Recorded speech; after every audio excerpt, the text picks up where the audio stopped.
Hi viewers, welcome back to our channel all in one film updates. Review of the day Vishal గారి మదగజ రాజా movie అయితే ఇప్పుడైతే చూడడం అయితే జరిగింది. మూవీ అయితే 12 years తర్వాత అయితే ఫైనల్ గా థియేటర్స్ లో అయితే రిలీజ్ అయింది. బట్ సమ్ రీజన్స్ వల్ల అయితే ఈ మూవీ అయితే థియేటర్స్ లో రిలీజ్ కాలేదు. రీసెంట్ గా ఇంటర్వ్యూస్ లో కూడా నేను చూసాను, విశాల్ గారు చాలా వీక్ గా అండ్ హెల్త్ ప్రాబ్లమ్స్ తో అయితే సఫర్ అవుతున్నారంట. ఆయన తొందరగా కోలుకొని ఆయన నుంచి ఒక మంచి సినిమాస్ ఎక్స్పెక్ట్ చేయాలని నేనైతే ఎక్స్పెక్ట్ చేస్తున్నాను గైస్.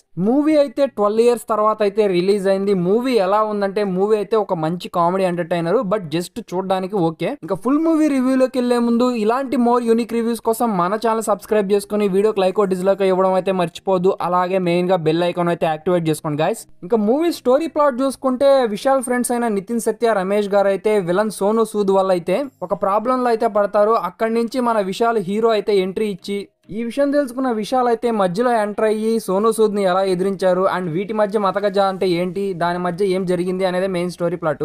ఇంకా ఫస్ట్ హాఫ్ చూసుకుంటే, ఫస్ట్ హాఫ్ అయితే లిటిల్ బిట్ జస్ట్ 20 minutes అయితే కొంచెం స్లోగా అయితే ఉంటది. అక్కడి నుంచి మనకి కామెడీ సీన్స్ తో కానీ సెకండ్ హాఫ్ వరకు చాలా బాగుంది మూవీ. ఇంకా మూవీలో పాజిటివ్స్ చూసుకుంటే, కామెడీ సీన్స్ అయితే బాగా వర్కౌట్ అయ్యాయి భయ మూవీలో.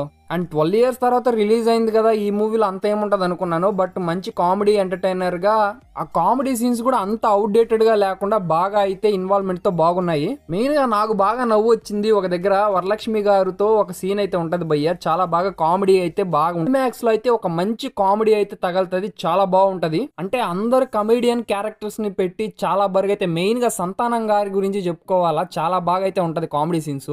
ఆల్మోస్ట్ ఒక సీన్ అయితే ఉంటది భయ్య, అప్రాక్సిమేట్లీగా 15-20 minutes ఉంటది. ఆ కామెడీ సీన్ చాలా బాగుంటది. ఇక మూవీలో విజువల్స్ కానీ సినిమాటోగ్రఫీ, ప్రొడక్షన్ వాల్యూస్ అంటే మనం ఓల్డ్ మూవీస్ లో చూస్తాం కదా, అదే ఫ్లేవర్ అయితే మనకు ఉంటది. మెయిన్ గా మూవీలో అందరు క్యారెక్టర్స్ మనం యంగ్ గా అయితే చూస్తాము, అది నాకు కొంచెం బాగా అనిపించింది భయ్య. ఇంకా మూవీలో నెగిటివ్స్ చూసుకుంటే, స్టోరీ అనేది అది నార్మల్ స్టోరీయే, బట్ పెద్ద ఎక్స్పెక్టేషన్స్ అయితే ఏం పెట్టుకోబడలేదు. బట్ సాంగ్స్ కూడా ఏదో అంతంత మాత్రం ఉన్నాయి. ఇంకా బీజిఎం కానీ ఆ కాన్వర్సేషన్స్ అనేవి మనకి కొంచెం అక్కడ లిటిల్ బిట్ డల్ గా అయితే అనిపిస్తుంది. ఇంకా మూవీలో క్యారెక్టర్స్ విషయానికి వచ్చేసరికి, విశాల్ గారు మొన్న ఈవెంట్ లో చూసాం కదా భయ్య, చాలా హెల్త్ ప్రాబ్లమ్స్ వల్ల సఫర్ అవుతున్నారు.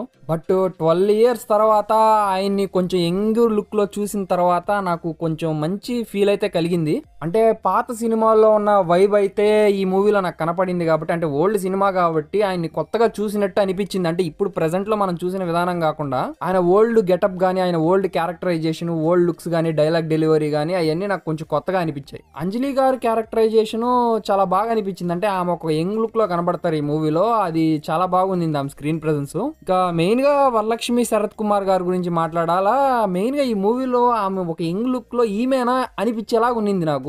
అండ్ వీళ్ళందరి మధ్య వచ్చే కామెడీ సీన్స్, ఆ క్యారెక్టర్స్ అన్ని చాలా బాగా ఫన్నీగా ఒక ఏదో ఫ్లోలో వెళ్ళిపోతున్నట్టు బాగునింది. మిగిలిన అందరు క్యారెక్టర్స్ అయితే మంచి ఫన్ తో చాలా బాగా కంప్లీట్ చేసినట్టుగా ఒక ఫీల్. అంటే ఒక మంచి కామెడీ మూవీ, అంటే జస్ట్ ఏదో నవ్వుకోవాలా, ఒక టైం పాస్ కి ఒక మంచి ఫన్ ఉన్న మూవీ చూసాంరా అనే ఫీల్ అయితే నాకు కలిగింది. ఫైనల్ గా ఈ మూవీ 12 years తర్వాత రిలీజ్ అయిందంటే నేనైతే కొంచెం షాక్ లో ఉన్నాను. అంటే అన్ని సంవత్సరాల నుంచి ఆ ఫుటేజ్ పెట్టుకొని ఏం చేస్తున్నారో, రిలీజ్ చేయకుండా ఎన్ని ప్రాబ్లమ్స్ మధ్య ఆ సినిమా ఆగిపోయిందో మనకైతే తెలియదు. కాబట్టి ఇంకా ఫైనల్ గా రిలీజ్ అయింది కాబట్టి మూవీ అయితే ఒక్కసారి చూడొచ్చు. అంటే ఒక మంచి కామెడీ ఎంటర్టైనర్, అంటే మస్ట్ వాచబుల్ అయితే నేను చెప్పలేను. ఒక్కసారి అది మీరు ఓటీటీలో చూస్తారో లేకపోతే థియేటర్కి వెళ్ళి చూస్తారో, ఇంకా అది మీ చాయిస్.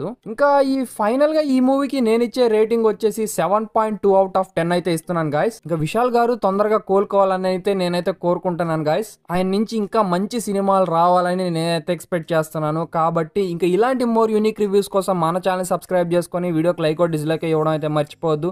అలాగే మెయిన్ గా బెల్ ఐకాన్ అయితే యాక్టివేట్ చేసుకోండి. ఇంకా నెక్స్ట్ న్యూ వీడియోలో న్యూ రివ్యూతో కలుసుకుంటాను. Until then bye bye, sign off guys.